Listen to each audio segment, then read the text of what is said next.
Hey, you guys, this your boy Nick Beam. And it's your favorite ladybug, Treese. How y'all doing? How y'all doing out there? And we another are here episode. for another episode.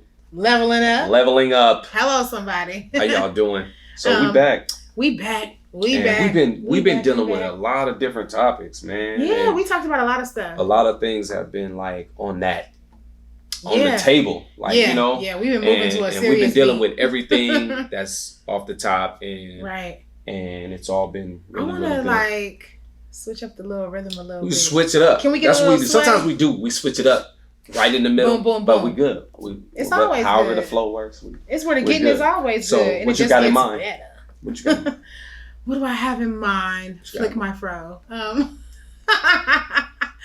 I think let's talk about what I'm waiting. He always thinks that I'm coming with like an ephus. I'm a pretty mild, predictable level. We've been cool. chick. It's been good. I'm pretty All right. mellow.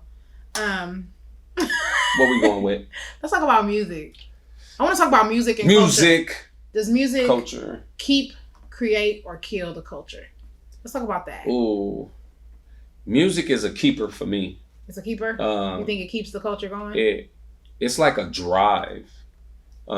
If we can start out like that. Okay. I'm in the seat. I think music gives you that drive, because when you hear something that you like, yep, and you got that, whether it's a melody or you like bass, yeah, or you like tremble, like whatever it is, it triggers whatever a mood. it triggers something in Yeah. you that gets your body to react. It's Yeah. like talking to you without talking to you, but it Definitely. speaks. Oh, You know, yes. and and not only does it speak, but music, it speaks loud yeah, in its own way, not in a like literal loud way, mm-hmm. but in a way to where you notice, Yeah. you know, because It's there true. are a lot of things that happen once it goes in. Yeah, like You know my, what I mean? my There's pastor a always reaction. says that he loves when our songstress comes up and she does the praise and worship. Right. We have a particular person who, you know, does the praise and worship, and then everybody kind of follows in and Mm-hmm. supports her in that. And we also have an apostle of praise. Right. He's known nationwide, Elder Rash. He sings everywhere, and he's Mhm. literally created a ministry of Out of singing. singing, Yeah, yeah. people call him out, and he's been blessed. And this is like Mhm. literally a ministry that blesses him and Mhm. blesses other people. I've seen people like change lives over Right. starting with him Mhm. with a song. Definitely. But when she gets up and she does this, every time she sings, and then of course Elder Rash will join in. We're blessed to have him with us. Pastor will get up after that and he'll say, you know, give her a hand clap, give her some love, you guys, because she's helping usher in the spirit. Yeah. So when you Yeah. were saying like music puts in you whatever it needs to be in, or Yeah. either pulls out Mhm. whatever Yeah. you may be feeling subconsciously, it's Definitely. true. I think it's a key. Music is definitely a keeper, Yeah. especially for, you know. Because I feel like for it the does world, that when like, you in the car by yourself. um, Like the music will usher in the spirit. If you Definitely. got a breakup, go ask a woman who's been hurt, right? Right. That them sad R&B songs are usher in that spirit of like regret and anger and pain. You be sitting in the car and you be like, Who's listening to R&B songs? you be like, nobody's supposed to be. Man, I'm telling you. Don't act like sometimes y'all you don't got, listen to R&B. You got, It's of music. course, like, you know, I love all type of different genres I love of music. music, yeah. To me, I'm more of a country guy. He is putting And I had on no, right no, now. no, no, Oh my gosh. He always try to steal my thunder because Nick don't like Listen, country like let I me like tell country. y'all, You be trying to, you a spotlight stealer. I love country. You know what? Who you like? And Don't tell us. I can't. I might can't Name go drop. and name drop, but country music does something that a lot of music can't do, and that's a different, you know, conversation, because a lot of music that's out there does things for you in a different way, and you get something different from it every time you listen to it, like, you know. And I think that's the beauty of it. There's a beauty. It's so different, yeah. And I agree with you. Country music does do something different, and it's actually refreshing to hear somebody else as a Black person, right? And then in the Bay Area, exactly. like on the West Coast, you don't hear a lot of people talk about loving country who look like me, talk like me, who would seem obviously into like other genres like rap and hip hop and gospel. Those are kind of like the obvious three. Right. But I love that you like country music. Like, but it's crazy because like me liking country could put me in a totally different kind of like, you know, part. Well, I wouldn't say it will put me, but me liking country and letting my friends know that I know that I like country puts me in a different place with them because they're like, we ain't got time for you to be listening to all this country. You're not finna play all this country. And, like, so now. And they be serious too. But for real, because they're not, because you have to be really, you have to be open to new things, right? But until you allow something to be heard, like until you really hear it. And music is one of those first introductions to a lot of different things. Yeah. I'm like, man, that's my life. Yep. Right there. Like, and that's the first thing you'd be like, oh my God, like this song is so popular. I remember, and I know you can remember this too, because this is just a testament. We go way back. But then I know you may or you may not, but I remember Saturday mornings in the projects, like Sunnydale projects in the city. I know, cleaning up. Because my mother was avid about, I had to like cook. I spent my whole life cooking. All my life I had to fight. Feel like Oprah. Definitely in the But oh man, I remember playing Achy Breaky Heart. My mama loved super loud though. Some Achy Breaky Heart, man. Like, didn't care how nobody felt. Like, we surrounded by criminals, crooks, drug dealers, drug addict people. She loved that. And would turn it up. Like, and I think that's where I get kill my heart. Like, I think. I'm gonna tell you this. Like, I remember being in school too, and being in the band, and I played the trumpet. I don't know if I ever made it to first chair, Mr. Catalano. But I think I made it to 2. I think I may have eventually made it to 1, but I was in 2, but I could play. Right. But I remember we played that song, Achy Breaky Heart. And I loved it. See, and it opened up, and it was then, and I was in, I think, middle school then, right? Where that was when I really started enjoying a lot of different music, and started hearing a lot of stuff on sheet music, and I was like, ooh, how can I get that song? Because I like that. I like the sound of it. I was like, man, if I can hear the real music that go with it, it'll help me too. Nice to understand, yeah. That's how I got into classical music. Yep. I played the violin as a child, and it's literally the only instrument that I've ever been able to play. I always wanted to play the piano, and for various reasons, I was never able to pick it up. But I played the violin, and so what I did was, because I'm an audio learner. Right. I don't learn, like, even with notes and singing and things. And I'm not trying to say that I'm some kind of songbird, but some people somewhere have said I can hold a note or two, and I learn from listening. Like, I mimic songs and I pick up those kinds of notes, and then I'm like, okay, if I can hold that key for this song, let me see if I can hold that key for this other song, the same key, different song.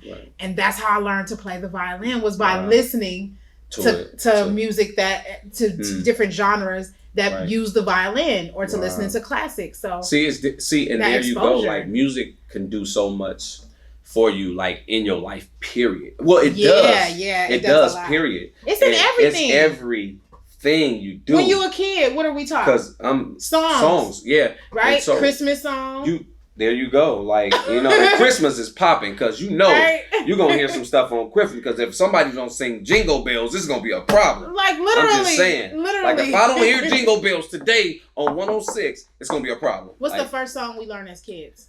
I think Twinkle. Nope. What song? Happy birthday. Oh my God. Okay. That's probably the first song that you probably did. Man, like, that's probably one that's probably going to stick. See? Forever. And then after that, it might be Twinkle, Twinkle, Little Star. That's song number 2. Because you got to go to bed. It's time for you to go to bed, because you've been up all day. Ain't nobody got time for this. Ain't nobody got time, right? Count the sheep. And then it's Jingle Bells. You definitely learn, like, see, and so, but that's music is fun. That's the beauty of music, though. It'll pull out and it'll put into you all of these different types of things. And I think that, like, it's good for the soul. It's good for the mind. It is. And the body, man. Like, it does something. People use it to work out. But they also use it to expose, to enlighten. Yes. Everything is not all, it's all fun and games. Sometimes it's more about education. I think that's what you're alluding to. Education, but just impact. Impact, okay. Music is impactful. The way that it can, y'all know, music has a very big influence on the way that it keeps culture. Right. The way that it influences culture. But I want to talk about the way that some people may think that it kills culture because it's a certain type of genre of music okay, versus how it actually is helping culture. Yeah. So one thing that I hear commonly, and it's been brought up in all different kinds of rooms and conversations and in corporate businesses and tables and things like that, is the effects of hip hop and rap on broad culture, global culture, as well as Black culture. Let's talk about that. Do you think that hip hop and rap are keeping culture or killing culture? Like, how do you think it's affecting us globally and then just within our own community? To be honest, and I think about it right now, and I don't think it's killing culture because music is constantly being made. Yeah. If it was killing culture, they would put a stop on a lot of the music that's being made. Why? Why would they? Because it's killing the culture. Like, if something is not working, I can understand that. But it's still working. What are we defining as working? Like the music. All right, so you say let's take rap for instance, and you got let's take gangster rap as the main, and you say, okay, this type of music is killing the culture. Like it's taken away from everything that we're about, like especially today, like and you're saying, okay, if this is bad for the culture, take it away. You can't take it away. Right. You didn't bring it. You can only dictate how it. You only have an opinion about it, right, and that's why I think music is that powerful today. Yeah. Because really, at the end of the day, people only have an opinion, and I think that no matter how bad it sounds or what you don't like, you can say what you don't like about it. Right, but guess what? That album about to drop next week. And it's still gonna do, you know what I mean? And here's where I feel like there's a really big impact, exactly because of what you said. Mm-hmm. No matter how you feel, that album is about to drop next week. Here's my issue, and I'm gonna play devil's advocate on this because from a broad perspective, I do think that rap and hip hop culture and music have helped us as a community and as an American and international culture. A lot of cultures, yeah. But here's where I also want to touch on. I feel it's some good and some bad. A lot of this stuff that we don't understand and a lot of things that take place behind the scenes are controlled by the powers that be that have no personal vesting in the intimate side of the music. They didn't grow up where we grow up. They don't care about the people who we are or who we are impacting. They don't have a regard for this portion of society that stands to either gain or lose the most based on the type of music that's pushed out. So therefore they push out, number one, what's profitable, and number two, and that's all that matters. To be honest, they will push out what's conducive to our own destruction. And that's just being real. If you can't say you can't say you love society if you don't care about Black people. And you can't say you care about Black people and not want to talk about the misconstruing of our talents and our artistry and how a lot of these artists who are destructive and who portray things that break down our communities just because and who are doing things that are not healthy are getting pushed out because the powers that be know it's profitable and because they don't want to see us win. They don't want to see us be a wholesome, happy community and bring back things like education, Black love, but body positivity, in the music, it's these type and they know music is that powerful. Like you said, they know people are going to have an opinion, but other people will still listen. They're going to buy it. You can say all day that this kind of music is misogynistic or hateful towards women or destructing our male identities and emasculating the male portion of our community. You can say that all day, and I don't think that they even think about caring about what your opinion. Like no. I mean, like, I'm just saying from the standpoint, because all they think about is making money. So your opinion is not really. So? That's all they're caring about. I think it's highly polarized. Because what's the drive? If you care. Because if I care, if I'm thinking about making money, I definitely want to keep people in a position where they can be consumers and not owners. I definitely want to keep communities in a place where they're broken. Right. So I'm not only looking at money, I'm looking at the ignorance of the people that are affected. I want to keep them controlled in that way. So you continue to push it. Yeah, you push out those kinds of things. Because at the end of the day, let me tell you something. If this company is not making money, that's right. You won't be pushed. You won't be pushed. Bottom line. Period. Of whatever it is. Period. Because if you're not doing it the right way and you're not making them any money, you will be dropped. That's my thing. It's so like tough. That's what makes the industry tough too. Yeah. Why? But I think this is what you're alluding to too. Knowing that. You know where I'm going. Why? You know where I'm going. Why continue if we know this? To work for those kinds of industries. Mm-hmm. Yeah, exactly. Those types of entities. Mm-hmm. Build your own, have your own, create. And not just every person go out and create a label, but let's support and rally behind few good men. You know what I mean? Like, we always want to create something new. I'm going to do it myself. And to an extent, that's good. But also partnership and networking makes us stronger. Right. And so I think if we took independent enterprise and supported some of these ventures that are successful, we can control the narrative better. Because I don't think hip hop and rap is bad at all. Well, today it's the underdog, but it's not bad. Yeah. It's just that the big powers have all the control of what's getting put out. Yeah. You know, come on, Nick, you're an artist. But here's the thing: as the consumer, we have that much more power. Yep. It's true. We have just as much power as they got to put it out and want to put it out. Yeah. We have that much more power to decide whether we want to support or not. And that's where I see that the most critical part of this whole thing comes into play, is because so often I'm in a position where I meet so many entertainers, business owners, a lot of people who are multifaceted. So they may be a rapper or a singer, but they also act, or they do public speaking, or they have a clothing line, or whatever, what have you.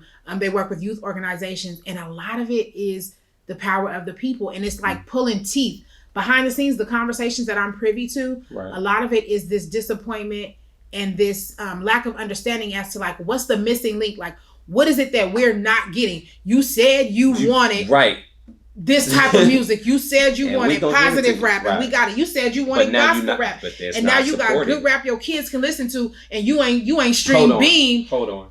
And give me a second, because this is getting a little good, but we're gonna take a break. Okay. And we're gonna come right back to that, because that's exactly what we want to get into. Okay. Go Google Nick Beam while we on the commercial. It's your boy Nick Beam, man. Leveling up your Ladybug Trees. We'll be right back. We'll be right back.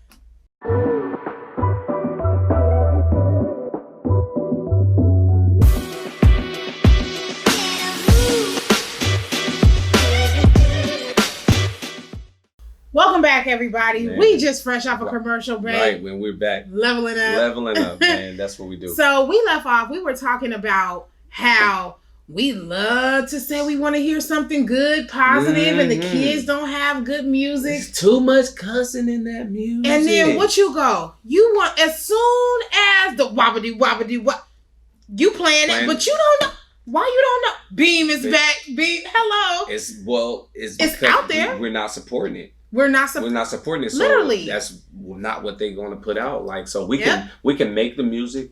We can complain all day. We can try to put it out for them. That's but right. If they don't support it, we're not able then what to do you go do? back and continue to create. I want to see somebody dress their little son like Nick Beam for Halloween. Ooh, you know how we got all these. Every year you see people do the entertainment mimicking, and they dress the kids up like some of the famous people, and to an extent, some of it is funny. You know, you see the little guy and he's small, he got on the Timbs and the shades, but I want to see somebody do a Beam meme. I want to see somebody. That would be interesting. Yeah, like let's and I use you because I can name drop safely name drop you, but you are impactful and influential. I mean, all over the world, people have been able to come to know about you. I mean, as far as London, people have talked about you and been influenced by you, and so you're definitely intricately woven into the music scene. But I feel like we give away so much power, y'all. We can talk about how many different things are going on in our neighborhoods and with our kids, and even in our families with Black love. You want to talk about cheating and all this stuff? Well, like, you know, playing that My Little Secret And that's how we should keep. We not finna keep it. No. We not finna keep no secret and be no secret. And there ain't no side piece and piece of no. You want a piece of broccoli because ain't even no piece of chicken. Hello, somebody. Man, we gonna play. You know, the Let's Take a Long Walk. We gonna play the You Are Worthy. Right. And I get it. I love a good bebop. But you gotta have. But you gotta be more conscious. You gotta be more conscious of what we're putting out. Not only that, and what we are putting into the younger ones too. Yeah, into our spirits. You know what I mean? So just because spirits. you in the car and you listening to your stuff and you like it, you got to remember what's in the back seat and who in the back seat, because those kids are listening. And you can tell them all day, don't say it, and don't do this. And then we get mad at the kids because they repeating what they've been hearing, and how do they know that song? And even worse, it's not like when we grew up. We didn't have an easy way to go and look up the meanings to some of these things that we hear in the songs. Now, a kid can hear Get It How You Live, and if they go and they YouTube or they Google Get It How You Live, you don't know real fast what might come up. Fast. And the thing, like we talked about behind the scenes this morning, you can't unknow what you come to know. You can unlearn what you've been taught and relearn something better or in a different way. But you can't unknow. Like even if I say I don't want to utilize that, I want to learn something else. I still know that I knew that. Yep. Because you was told. It's my brain is still now open and exposed. Yeah. And exposure is key. It is.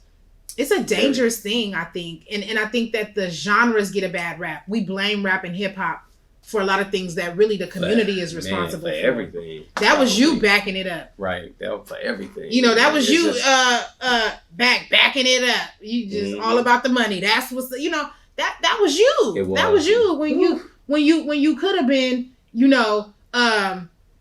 he's got that magic, and that's and still again, that's not even necessarily religious, but it's wholesome.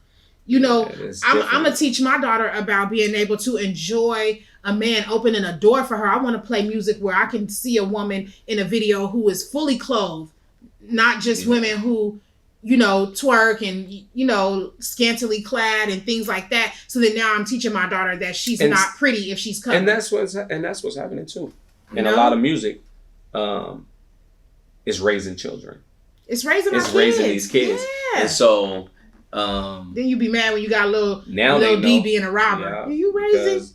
They saw these videos and you played all them songs about snatching bags. Yeah, now they out and snatching bags. Let me stop. But definitely, music takes a big. It plays a big part in everyday life for real. And I know for a fact that there's no way that I could probably play some of that stuff that's out. Yeah, and because it has to feed something in me. Yeah, it does. And if it doesn't, then it doesn't connect. And I'll tell you right now that there are some songs that a lot of people probably wouldn't agree with, just because it's who the person is. Mm-hmm. But that song, that particular song that I may like, does something. Right. It's saying something. I agree with you. And I'm not gonna just dismiss the whole song. Yeah. Because of something else that I don't that artist so may it's have like made, hey, and you just never know. Music is really the driving force behind certain things. One of my favorite go-tos that was before Demise and even is post Demise, dedication is hard work plus patience. A lot of people would have never come to know that had it not been for a certain artist. And I'll just even say it like, rest in peace, Nipsey Hussle. Unfortunate circumstances, but beautiful music. And that's just an example that I think we can all safely use in Demise. That's like another example like Tupac. Certain things just drive you to do certain things. And in this day and age where equity and ownership is so big, that's big. He's played an intricate part by way of the type of music he chose to put out in driving people to pursue their dreams and to be driven to have more than what the ghetto or the projects or what we would call the system has offered us. So you do have control. You do have control. And even as an artist, you do have a way to impact people in a fashion that goes beyond just in a way that's being fly. Yeah, definitely. Right? And I think we have a responsibility. Right. Would you agree? Definitely. there's a responsibility that's whole. I think it speaks more of like my community, like what I give out to the community is what the community sees back when I put it out. Yeah. And so I think my responsibility is to continue to impact my community in a way that we can uplift and we can make it and with making a change. Yeah. And so if I can, impact somebody in the community, even if it's just one or two, I feel like I'm doing like the doing necessary, your part. like I did my part, like, and I definitely believe in hip hop and rap. I mean, it's brought me a lot of wonderful opportunities, not only just in my own personal life and how it drives me and influences me, but also, I mean, like I've been able to do amazing things. I wouldn't have one of the platforms that I have right now hosting Dope Air Poetry if it wasn't for Mr. Fab, who's a famous artist who's built his whole conglomerate of businesses off of rap. Right. Like he started with rap and he started with what may seem like unfortunate circumstances or a gritty past, but he's taken that and now he's a pillar of his community. He gives back to organizations. He started programs for kids. He's invested in community and a lot of other people's careers so that they could stop doing things like, selling drugs or pimping or, doing all these other things that we consider illicit. I think that those type of things are like so dope because I remember I grew up on kind of Mr. Fab and watching his seeing his music, hearing it, and like to see him where he is today and what he's doing, the growth, and the avenue that he's given so many youth right now today, and what he's doing is pretty dope. It is. Shouts out to you, man. Shout out to Mr. Fab. Shout out to one of his influencers who I really love what he's done. Snoop Dogg is another local influencer, California-based influencer who you look at where he started, right? And now he too is a living example of how he did a whole gospel album. Like nobody expected it. And he didn't even ask for permission. He didn't give it. Like sometimes I just love it. Like for real, that's where music will take you. Yeah, that's where it'll take you. It'll put. Shout out to Snoop. Shout out to the sometimes like that. Like it'll put like your heart in a place to where you feel like you want to do something different. And that's what he did. And it influences the kids, like because between doing that and the football and all the other things. And this is not to say that we don't all go through our different phases of life, but I just think that when you can follow your passion and your artistry in a way that also not just keeps you accountable, but gives you something to be proud about. Like it adds some kind of positivity to other people's lives. I think we talked about when we first started. I don't know if you remember when we first started and we did our first shows. I do. But we were talking about creativity at its finest. Yes. And a lot of things come because we create it. We think it and, we get these ideas. Yep. And they're very creative ideas, but you have to put it to work and figure out how you want to do it. And I mean, a lot of stuff is creative to give us motivation, to give to give you something different. Better, and music, you get all of those things. It's one of those things. So it's just that type of avenue that creates all of these other things that we do every day. Like, and I think it's the nurturing that motivates us to go to work. That motivates start a business. To start a business. Love your spouse. To do anything. To do a lot of things that we do every day. And I think that's what music is. And so I would say don't knock these artists. Music, Stop letting these artists who are maybe not so positive have all the influence on our kids, but don't knock them either. You got little so and so or young so and so, and you don't necessarily agree with the content that they put out. Well, encourage them by just being an example. We got to stop just harping on these young kids. I don't think we gotta and give them. I think we have to teach more wholesome support by being an example. Like if you be an example and just teach them and show them and give them the whys exposure. And give them the all of those things along the way, because at some point I don't think keeping it helps, because once they get a hold of it and they figure out certain things, but it's better to teach in the beginning and so that they know. So I agree. Yeah, I agree. It's better to teach and to not to shut them out, y'all. Don't shut them down. Don't kick them down. But what I would say is to piggyback exactly what Nick said. Give them some grounding. Definitely. Give them some exposure. Give them some molding, and then just being there. Like instead of just kicking them down and saying, "Oh, you doing this and that," that's gruesome or that's greedy, that's ugly. Support them, because you never know. That could become the next Snoop, Mr. Fab, or Good Brother, who, shout out to Good Brother for the t-shirt. I love to see my people doing good. That's my guy right there. And if that's really our purpose, is to see our people doing good, we got to start with where we at. Like, we didn't create these circumstances. You got to support this type of stuff too. So like, we can't just kick down every genre that doesn't agree with what we may think should be the traditional means. But mold them, influence them, and then let them know that they're accountable. And we just trying to be better, y'all. We're just trying to leveling up. Leveling up. You know what? Y'all been good. What we do. Y'all been amazing. It's your boy Nick Beam, man. It's your favorite Ladybug Trees. If I ain't never told you anything in the world, I want you to know that Jesus is so real. Kingdom state of mind. If it ain't his word, then it ain't kingdom. It ain't kingdom. Y'all already know what it is. Leveling up. Let's get it. Be well.